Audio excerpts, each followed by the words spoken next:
Այսօր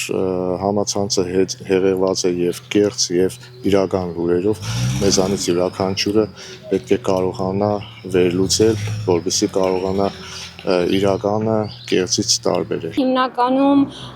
հայտնի մարդկանց կամ այլ երկրներում կատարվելիք անցուդարձերի վերաբերյալ, որոնք որ կեղծ են։ Կեղծ լուրերը վերջի շրջանում շատ են տարածված, ուղղակի պետք է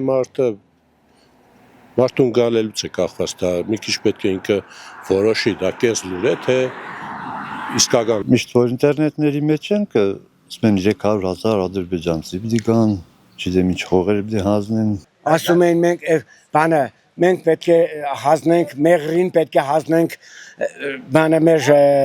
տարածաշրջաններից էս կան, ես դրանից ոչ մի բան չեմ հավատում։ Ավելի շատ կեղծ լուրեր եղել են ընտրությունների ժամանակ։